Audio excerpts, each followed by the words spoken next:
मराठी अभ्यास केंद्राच्या वतीने आझाद मैदानामध्ये आज आंदोलन होतंय। हिंदीच्या मुद्द्यासंदर्भातील जीआर रद्द झाल्यानंतर सुद्धा आज आंदोलन होतंय। डॉक्टर नरेंद्र जाधवांच्या अध्यक्षतेखाली नेमलेल्या समितीला विरोध या आंदोलनाच्या माध्यमातून केला जाणार आहे। पवार, उद्धव ठाकरे, राऊत, हर्षवर्धन सपकाळ या आंदोलनाला हजर राहतील।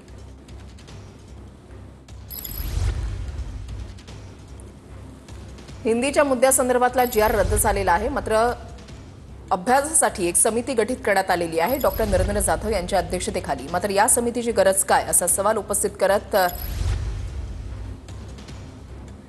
तर आज धरणे आंदोलन आपण सुरू करतोय। गेल्या अनेक महिन्यापासून हा आपण लढा वेगवेगळ्या पातळीवरती लढलेला आहे, मात्र आज आंदोलन करण्याची काय वेळ आहे?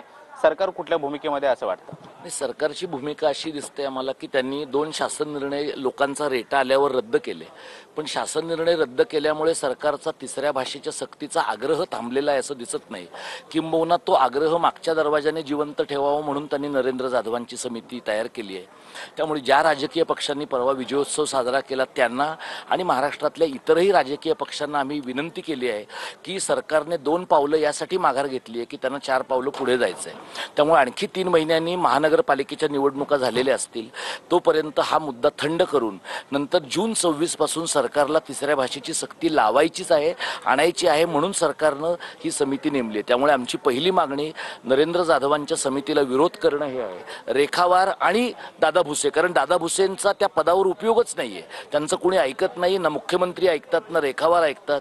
त्यांची हकालपट्टी करावी आणि बालभारतीची स्वायत्तता अबाधित ठेवावी या पहिल्या मागण्या आहेत। जर सरकारने आम्हाला चर्चेसाठी बोलावलं, कारण पोलिसांनी आम्हाला म्हटलं होतं तुम्हाला कोणाला भेटायचं आहे, तर आम्ही कळवलं आहे आंदोलक म्हणून त्यांना की आम्हाला मुख्यमंत्र्यांना भेटायचं आहे, कारण दादा भुसेंना भेटून काहीच उपयोग नाही। दादा भुसेंनी काही मान्य केलं तरी सुद्धा मुख्यमंत्री जे मान्य करतील तेच घडणार आहे।